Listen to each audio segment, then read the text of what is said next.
Breakfast bulletin की शुरुआत करेंगे इस वक्त की बड़ी खबर के साथ। इस वक्त की बड़ी खबर हरिद्वार से सामने आ रही है, जहां हरिद्वार में पुलिस ने दबंगों पर कार्रवाई की है। पुलिस की दबंगों पर कार्रवाई देखने को मिली है। गैंग बनाकर दहशत फैलाने वाले 7 आरोपियों को गिरफ्तार किया गया है। सड़क पर साइड विवाद में दबंगों ने मारपीट की है। बड़ी खबर आपको बताई जा रही है, जहां व्यक्ति को गंभीर रूप से घायल किया गया। बड़ी खबर आपको बताई जा रही है, जहां व्यक्ति को गंभीर रूप से घायल किया गया है। तस्वीरों में आप देख सकते हैं पुलिस की बड़ी कार्रवाई देखने को मिली। तमंचे से फायरिंग की घटना का पूरा मामला सामने आया है। पुलिस ने सभी आरोपियों को गिरफ्तार भी कर लिया है। गैंग के सरगना पर आधा दर्जन से ज्यादा मुकदमे पहले से दर्ज हैं। बड़ी खबर आपको हरिद्वार से बताई जा रही है, जहां पुलिस ने बड़ी कार्रवाई की है। हरिद्वार में पुलिस की दबंगों पर बड़ी कार्रवाई देखने को मिली, एक्शन देखने को मिला है, जिसके चलते पुलिस ने सभी को गिरफ्तार कर लिया है। गैंग बनाकर दहशत फैलाने वाले 7 आरोपियों को गिरफ्तार किया गया है। सड़क पर साइड विवाद में दबंगों ने मारपीट की थी, फायरिंग की भी घटना सामने आई थी, जिसके बाद पुलिस की कार्रवाई देखने को मिली। व्यक्ति को गंभीर रूप से घायल किया था, जिसके बाद पुलिस ने संज्ञान लिया।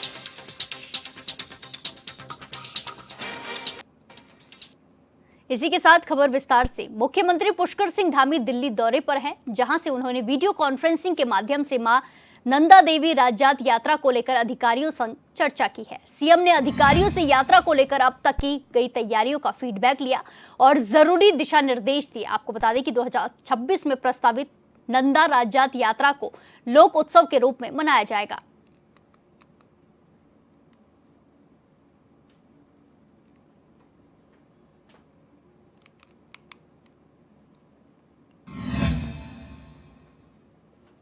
इसी के साथ खबरों में आगे बढ़ते हैं। देहरादून में खलंगा क्षेत्र में हो रहे निर्माण मामले में वन मंत्री सुबोध उनियाल ने जांच के आदेश दिए हैं।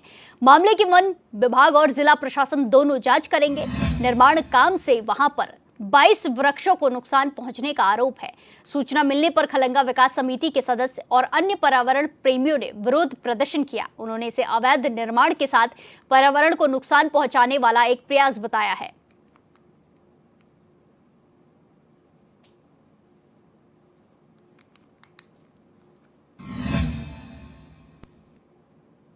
उत्तराखंड वन विभाग के लिहाज से एक अच्छी खबर सामने आई है। इस बार वन विभाग को आगे की घटनाओं से ज्यादा परेशानी नहीं हुई है। आग की घटनाओं से ज्यादा परेशानी नहीं हुई है। प्रमुख वन संरक्षक निशांत वर्मा ने बताया कि इस साल प्रदेश के जंगलों में 216 आग की घटनाएं सामने आई, जिससे 234 हेक्टेयर वन क्षेत्र प्रभावित हुए हैं, जबकि पिछले साल 2024 की तुलना में 1276 वनाग्नि की घटनाएं सामने आई थी, जिससे 1771.67 हेक्टेयर भूमि क्षेत्र प्रभावित हुआ था। 2012 से लेकर 2025 तक 14 सालों में आग की सबसे कम घटनाएं 2020 में देखने को मिली थी। निशांत वर्मा ने बताया कि फॉरेस्ट फायर सीजन शुरू होने से पहले ही व्यापक स्तर पर जागरूकता अभियान चलाया जा रहा है। राज्य में कम्युनिटी सेंटरों को आग नियंत्रण और प्रबंधन में भागीदारी के लिए सक्रिय किया गया।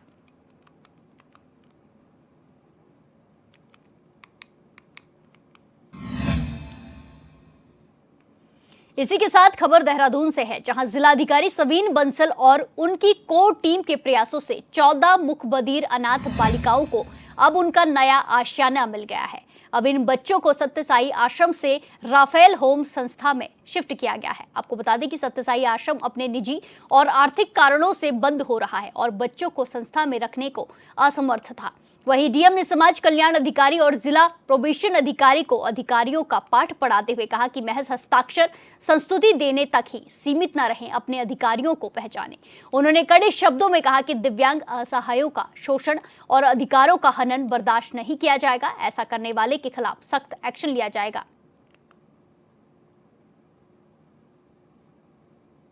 कुछ स्पेशली एबल्ड चिल्ड्रन हैं और एक कैटेगरी ऑफ चिल्ड्रन ऐसा है जिसको हम OAS बोलते हैं, ऑर्फन अबेंडेंड सरेंडर्ड।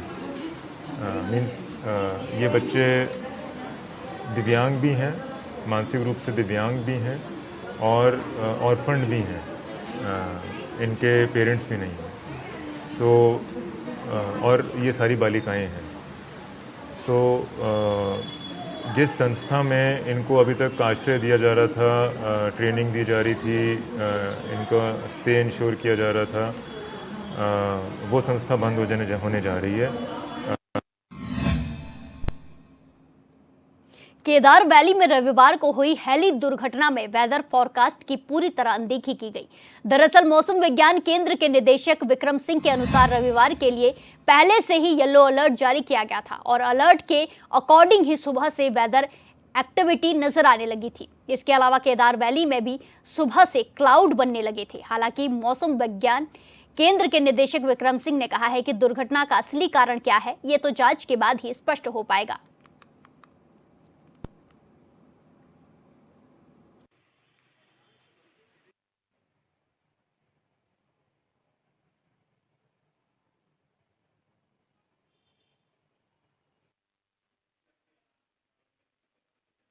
देखिए, जो वेदर के लिए था वो कल भी अलर्ट है, येलो में वो सब थे ही।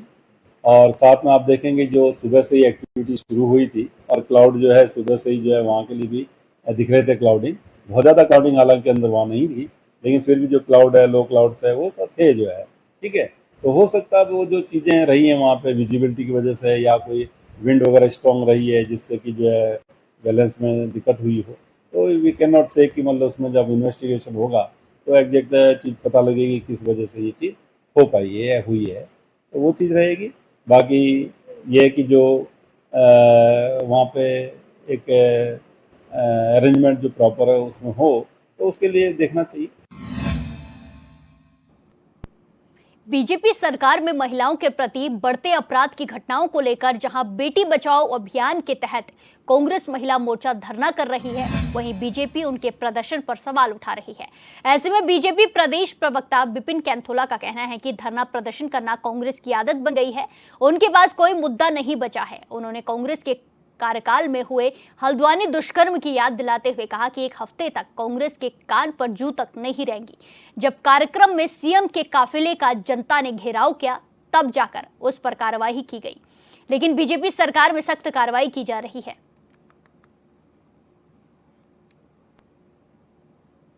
सरकार की धरना प्रदर्शन करना आज कांग्रेस की टेंडेंसी बन गई है।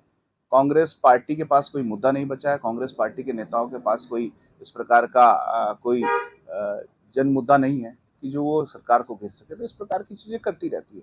कांग्रेस पार्टी के नेताओं को अपने समय को याद करना चाहिए कि किस प्रकार से उस समय क्या क्या कार्रवाई हुई है।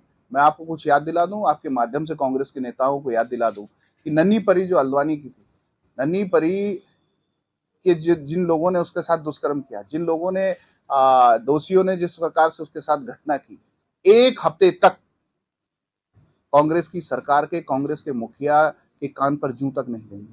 जब वो हल्द्वानी के कार्यक्रम में गए, वहां पर स्थानीय जनप्रतिनिधि, वहां पर स्थानीय जनता ने जब मुख्यमंत्री के काफिले को रोका, मुख्यमंत्री के काफिले का घेराव किया, तब जाकर के कार्रवाई हुई है। हमारे उत्तराखंड के अंदर पहली बार किसी महिला अफसर की गाड़ी के ऊपर खनन माफियाओं ने डंपर चढ़ा दिया, तब कांग्रेस की नेता, कांग्रेस की नेत्रियां कहां सोई रहती है। इस प्रकार की चीजें पर राजनीति करना, केवल अपने आप को किस प्रकार से हम आगे ला सकें, ये सब इनकी एक मात्र विकल्प रह गया है। हमारी सरकार के दौरान आप देखिए जिस प्रकार से कोई भी घटना अगर जो घटती है, गलत घटना अगर जो घटती है, उस पर सख्त से सख्त कार्रवाई होती है, उस पर सख्त से सख्त निर्णय हमारे मुख्यमंत्री लेते हैं। पूर्व मुख्यमंत्री हरीश रावत ने अपने सोशल मीडिया अकाउंट से बीजेपी सरकार पर निशाना साधते हुए लिखा कि पंचायत में प्रशासक नियुक्त किए गए, लेकिन जनता के दबाव में सरकार अब त्रिस्तरीय पंचायत चुनाव कराने की सोच रही है। हरदा के इस बयान पर पलटवार करते हुए बीजेपी प्रदेश मीडिया प्रभारी मनवीर सिंह चौहान ने कहा कि हरीश रावत कभी भी कुछ कह देते हैं, लेकिन उनको कुछ भी कहने से पहले अपने कार्यकाल को याद और उसका अवलोकन करना चाहिए। ये कोई पहली बार नहीं है कि प्रशासक बैठाए गए हैं। कांग्रेस के शासनकाल में कितने समय तक प्रशासक रहे और किस तरह से चुनाव को टालने के उनकी सरकार के द्वारा प्रयास किए गए हैं। आदरणीय हरीश रावत जी क्या कहते हैं, कभी कुछ कह देते हैं, कभी, लेकिन उनको कुछ कहने से पहले अपने कार्यकाल को याद करना चाहिए। और कांग्रेस के शासनकाल में ये कोई पहली बात नहीं है कि प्रशासक हमारे उत्तराखंड में पहली बार या प्रदेश के अंदर पहली बार प्रशासक बैठाए गए हैं। उनके कार्यकाल में कितने समय तक प्रशासक रहे और किस तरह से चुनाव को टालने के उनके सरकार के द्वारा प्रयास किए गए पहले कांग्रेस की गवर्नमेंट में, उसको भी उनको एक बार ज़रूर उसका अवलोकन करना चाहिए। लेकिन भारतीय जनता पार्टी की सरकार और हमारा भारतीय जनता पार्टी के संगठन प्रदेश में जल्द से जल्द त्रिस्तरीय चुनाव हो, इसको लेकर के पूरी इसकी तैयारियां चल रही हैं और जल्द ही प्रदेश के अंदर चुनाव होने वाले हैं। लेकिन आदरणीय हरीश रावत जी को कुछ बोलने से पहले अपने कार्यकाल का अवलोकन जरूर करना चाहिए।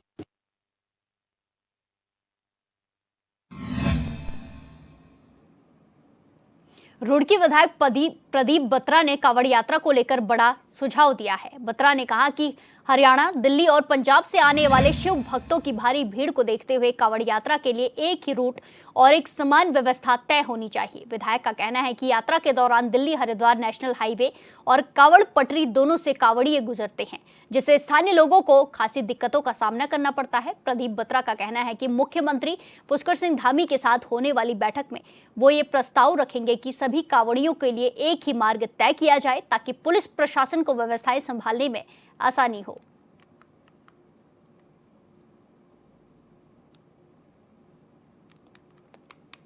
ये डिमांड करते हैं कि जो दोनों रूट है दोनों तरफ जो है व्यवस्था होनी चाहिए। कई बार क्या है, कांवड़ पटरी पे कांवड़ चलती है, फिर हाईवे पे शिफ्ट हो जाती है, तो व्यवस्था एक जगह होती है, दो जगह नहीं होती है।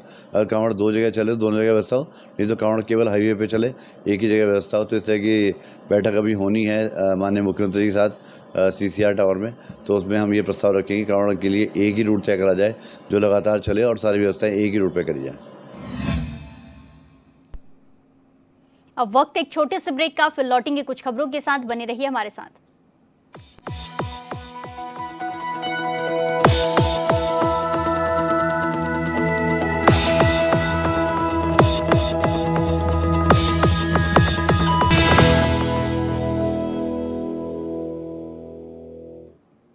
ब्रेक के बाद एक बार फिर से आपका स्वागत है। रुक करेंगे खबरों का। मुख्यमंत्री पुष्कर सिंह धामी के निर्देश पर आज देहरादून स्थित सूचना निदेशालय में एक विशेष निःशुल्क स्वास्थ्य सुरक्षा कैंप का आयोजन किया गया। इस कैंप में राज्य के वरिष्ठ विशेषज्ञ डॉक्टर, पत्रकारों और उनके परिजनों को स्वास्थ्य जांच और परामर्श की सेवाएं दे रहे हैं। वहीं स्वास्थ्य सचिव डॉक्टर आर राजेश कुमार ने कहा कि सीएम धामी ने स्पष्ट रूप से कहा है कि पत्रकार हमारे लोकतंत्र की आत्मा है, उनकी जिम्मेदारी के साथ उनका स्वास्थ्य भी सरकार की प्राथमिकता है। उन्होंने ये भी भरोसा दिलाया है कि इस तरह के स्वास्थ्य शिविर भविष्य में भी निरंतर आयोजित किए जाएंगे, ताकि पत्रकार समय समय पर स्वास्थ्य जांच करा सके और अपने कार्य में पूरी ऊर्जा से लगे रहें।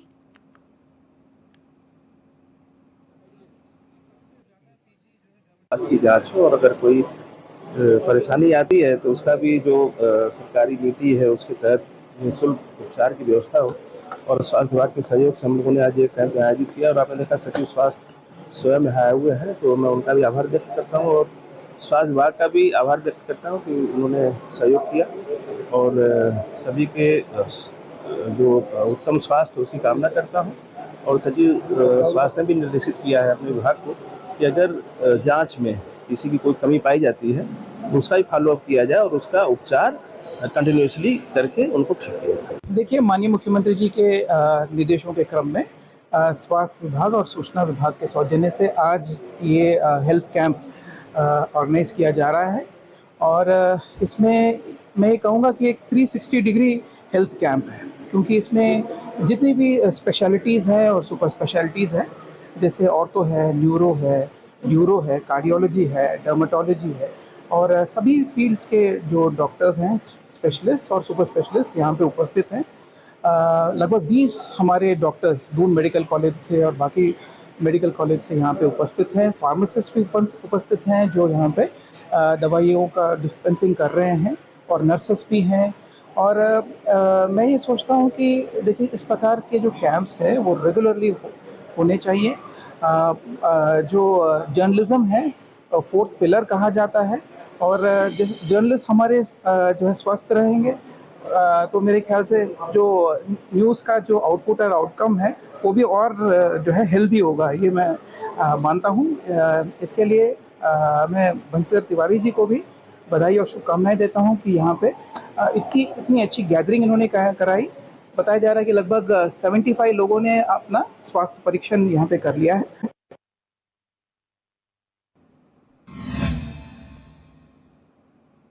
अल्मोड़ा में लंबित बिलों के भुगतान की मांग को लेकर सस्ता गल्ला विक्रेताओं ने धरना प्रदर्शन किया। इस दौरान उन्होंने सरकार के खिलाफ जमकर नारेबाजी की। आपको बता दें कि विक्रेता लगातार अपने पुराने बिलों का भुगतान किए जाने की मांग कर रहे हैं। जिला खाद्य आपूर्ति विभाग उनकी मांगों को अनसुना कर रहा है, जिससे विक्रेताओं पर आर्थिक संकट आ गया है। विक्रेता के संघ के जिला अध्यक्ष संजय शाह ने कहा कि किसी भी विक्रेता के खिलाफ अगर विभाग जबरदस्ती कोई कार्रवाई करता है तो जिले के सभी डीलरों के साथ साथ विभाग के खिलाफ आंदोलन किया जाएगा। 5 साल पुराना पैसा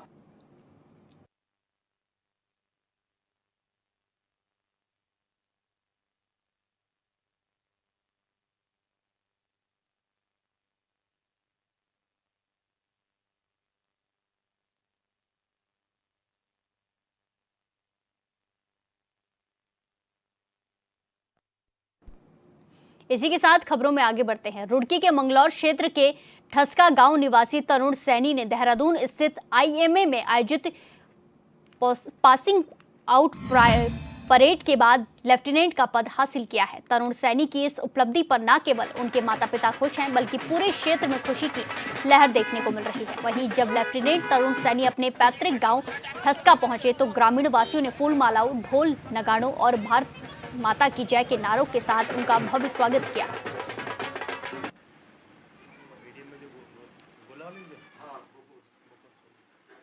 उन सभी का धन्यवाद जिन्होंने मेरे इतना बड़ा स्वागत आयोजित किया।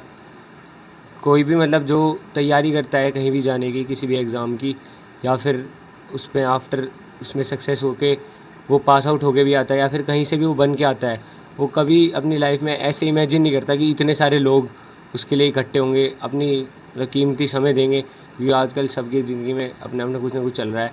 तो उन सभी को सबसे पहले तो बहुत बहुत धन्यवाद।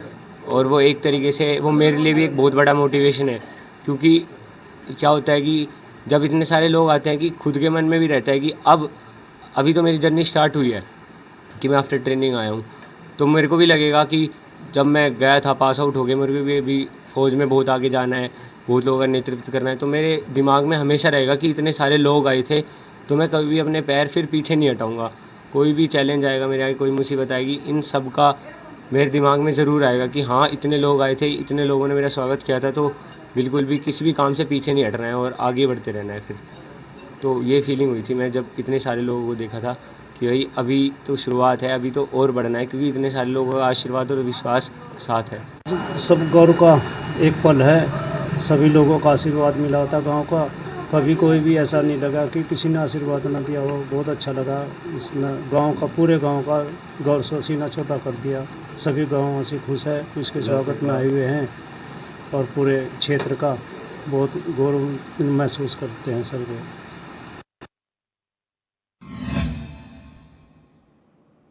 चारधाम यात्रा में श्रद्धालुओं की भीड़ का फायदा उठाकर दिल्ली से जाली नोट चलाने पहुंचे फरीदाबाद और गाजियाबाद के 2 आरोपियों को हरिद्वार कोतवाली पुलिस ने सप्तऋषि क्षेत्र से दबोच लिया है। उनके कब्जे से 500 और 100 रुपए के कुल 17,700 रुपए के जाली नोट बरामद हुए हैं। पूछताछ में सामने आया है कि भीड़ में अभी तक 3 से 4 हजार रुपए चला भी हो चुके हैं। उनके तार दिल्ली के किसी गिरोह से जुड़े हो सकते हैं। आरोपियों को जेल भेजकर पुलिस आगे की पड़ताल में जुट गई है।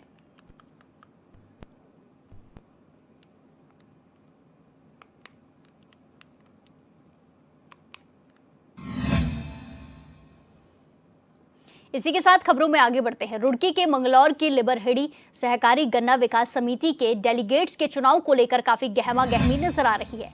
वहीं बड़ी संख्या में डेलीगेट्स का चुनाव लड़ने वाले प्रत्याशी आपत्तियां दर्ज कराने वाले भी बड़ी संख्या में पहुंच रहे हैं। इस दौरान किसानों ने निर्वाचन अधिकारी पर गलत तरीके से नामांकन निरस्त करने के गंभीर आरोप लगाते हुए कहा कि निर्वाचन अधिकारी एक बीजेपी नेता के दबाव में आकर उनके नामांकन निरस्त कर रहे हैं, जबकि वो भी बीजेपी के कार्यकर्ता हैं, लेकिन उनके साथ निर्वाचन अधिकारी खुला भेदभाव बरत रहे हैं। वहीं निर्वाचन अधिकारी अतुल प्रताप सिंह ने कहा कि आपत्तियों पर सुनवाई की जा रही है, किसी के साथ कोई भी भेदभाव या पक्षपात नहीं किया जा रहा है। अभी तक कोई भी नामांकन भी निरस्त नहीं किया गया है। आपत्तियों पर सुनवाई के बाद ही अगला निर्णय लिया जाएगा।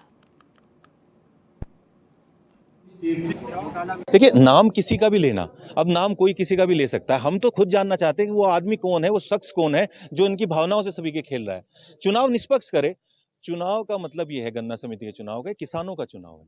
यहाँ गन्ना प्रभावित क्षेत्र है, हर आदमी गन्ने से जुड़ा हुआ है, चाहे वो किसान है चाहे वो मजदूर है, मजदूर भी उसी से जुड़ा हुआ है। इनकी भावनाओं का खेल है, किसी का पर्चा रखा जा रहा है, किसी का भेजा जा रहा है। जिसे भी चुनाव जीतना है लड़कर जीते ना, जितने भी लोग हैं। हम कह रहे पहले भी चुनाव होते थे, अब जो चुनाव हो रहे हैं आज हम इस बार ऐसा देख रहे हैं कि ऐसा चुनाव हमने देखा नहीं कभी। आज नामांकन पत्रों की जांच हो रही है और जितने भी आपत्तियां प्राप्त हुई थी उन आपत्तियों में आपत्तिकर्ता को बार बार नाम लेकर पुकार करके और बाकायदा उनकी आपत्ति पे सुनवाई की गई है और फिर बाकायदा नियम के तहत एक्ट के हिसाब से, नियमावली के हिसाब से एक एक नामांकन प्रपत्र का जो है यहाँ पे जांच की गई है और उसके परीक्षण करने के उपरांत ही गुण दोष के आधार पर निर्णय लिया गया है। अब कहने के लिए देखिए, अब कहने के लिए तो अभी तो कोई अंतिम सूची प्रकाशित भी नहीं हुई है, पहले से ही कोई आरोप प्रत्यारोप लगा रहा, आप इसी से समझ सकते हैं कि कौन बायस्ड है।